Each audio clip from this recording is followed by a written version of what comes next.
আসসালামু আলাইকুম ভিউয়ার্স, সকলকে স্বাগত আমার চ্যানেলে। আশা করি আপনারা সকলে ভালো আছেন। আজকে আবার এক নতুন ধরনের রেসিপি নিয়ে আপনাদের সামনে হাজির হয়ে গেছি।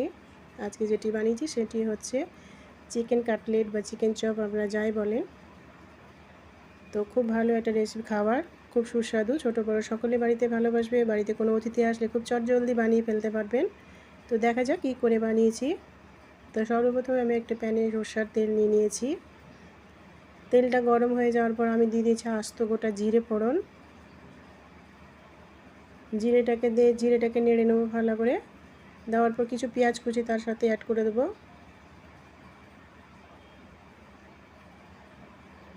খুব হালকা হালকা মশলাই দিয়েছি, বেশি কিছু না, ঘরের যেগুলো থাকে সেই সমস্ত মশলা দিয়ে বানিয়ে ফেলেছি। জিরাটাকে নেড়ে নিয়ে দিয়ে দেবো পেঁয়াজ কুচি। পেঁয়াজটাকে ভালো করে নাড়িয়ে নেব। পেঁয়াজটাকে ভালো করে নেড়ে নিয়ে একটু লাল লাল হয়ে আসবে, তাতে দিয়ে দেবো কিছু আদা আর রসুন বাটা। আদা রসুন বাটাটাকে তার সাথে ভালো করে নেড়ে নেব। নেড়ে নেওয়ার পর আমি আগে থেকে চিকেন সিদ্ধ করে রেখেছিলাম। সেই সিদ্ধ করে রাখা চিকেনগুলোকে একটু একটু ছাড়িয়ে নিয়েছি। ছাড়িয়ে নেওয়ার পর এর মধ্যে দিয়ে দিচ্ছি। এগুলো বোনলেস চিকেন আছে। চিকেনগুলোকে হালকা করে জাস্ট সিদ্ধ করে নিয়েছিলাম আমি, যে ছোটো ছোটো করে কেটে কেটে নিয়ে এর মধ্যে দিয়ে দিচ্ছি। ভালো করে নাড়িয়ে নেওয়ার পর এর মধ্যে আমি দিয়ে দেবো হলুদ গুঁড়ো, দেবো হলুদ গুঁড়ো, দেবো লবণ, দেবো লঙ্কার গুঁড়ো, জিরে গুঁড়ো, ধনে গুঁড়ো। এই সমস্ত কিছু মশলাগুলো দিয়ে ভালো করে কষিয়ে নেব চিকেনটাকে।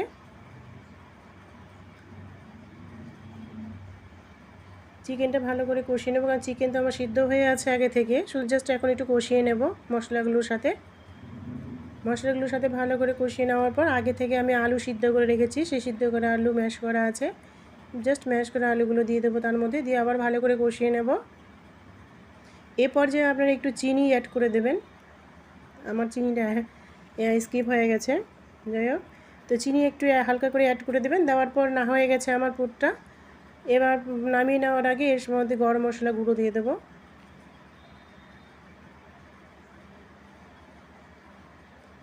এর মধ্যে আমার গোলমরিচ গুঁড়ো অ্যাড করা আছে, আপনারা চাইলে আলাদা করে দিতে পারেন।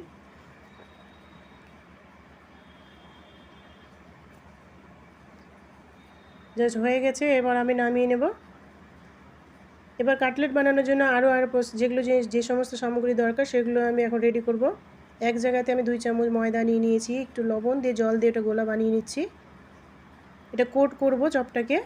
আর এক জায়গায় শুকনো ময়দা নিচ্ছি, আমি নিয়ে নিচ্ছি ব্রেডক্রাম।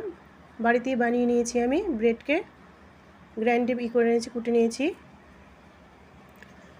যাই হোক, এবার হচ্ছে ময়দা এক জায়গায় শুকনো রয়েছে, এক জায়গায় গোলা আছে। এই যে চিকেনের যে পুরটা, সেটাকে আমি কাটলেটের আকারে বা চপের আকারে আপনারা যে কোনো শেপ দিতে পারেন। এখানে আমি চপের আকার দিয়েছি। হাতে একটু তেল নিয়ে নিয়েছি, হাতে তেল নিয়ে এবার এগুলোকে চপের আকারে তৈরি দেব।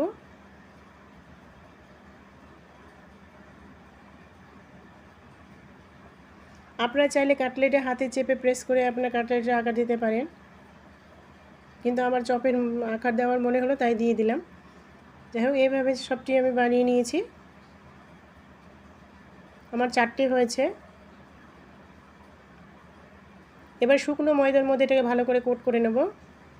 আপনি দেখুন প্রসেসটাকে, আগে শুকনো ময়দাতে কোট করছি। শুকনো ময়দাতে কোট করার পর তারপরে আমি যেটা গোলা বানিয়ে রেখেছি ময়দার, হ্যাঁ সে ময়দার যে গোলা সেটাতে আমি কোট করে নেব। তারপরে আমি যে ব্রেডের যে ব্রেড ক্রাম্বটা আছে তার মধ্যে আমি কোট করব। আপনারা চাইলে ডবল কোট করতে পারেন, আমি সিঙ্গেল কোটই করেছি। সিঙ্গেল করে খারাপ হয়নি, খুব সুন্দর হয়েছে।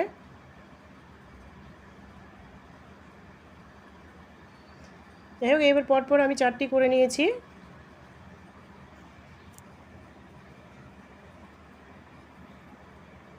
আপনারা যদি চান যে না প্রথমে শুকনো কোটটা দিব না, তো নাও দিতে পারেন, কিন্তু প্রথমে যে শুকনো ময়দার যে কোটটা আছে সেটা দিলে খুব ভালো হয়, আরও বেশি কড়া হয় আর মুচমুচে হয়। একবার আপনারা এইভাবে করে দেখবেন, দেখবেন খেতে কত ভালো লাগে, কত সুস্বাদু, আর এত মুচমুচ করে খেতে খুবই ভালো লাগে।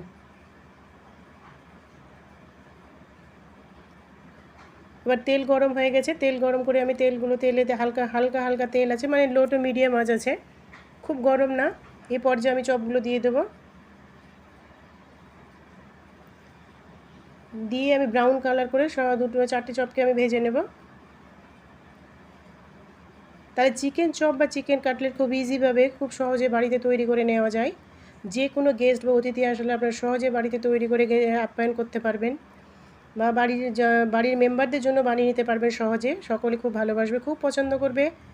আমরা বাজার থেকে অনেক রেস্টুরেন্ট থেকে অনেক কড়া দামে কিনে নিয়ে আসি, বাড়িতে খুব ইজি প্রসেসে তৈরি করা যায় এই চিকেন কাটলেট বা চিকেন চপ। যাই হোক, তো সকলে ভালো থাকুন, সুস্থ থাকুন। আর আমার রেসিপিটা যদি আপনাদের ভালো লাগে তো লাইক কমেন্ট করবেন, আর ছোট্ট করে একটা শেয়ার করে দেবেন। তো আজকের জন্য খোদা হাফেজ, ভালো থাকবেন। আগামী রেসিপিতে আবার দেখা হবে।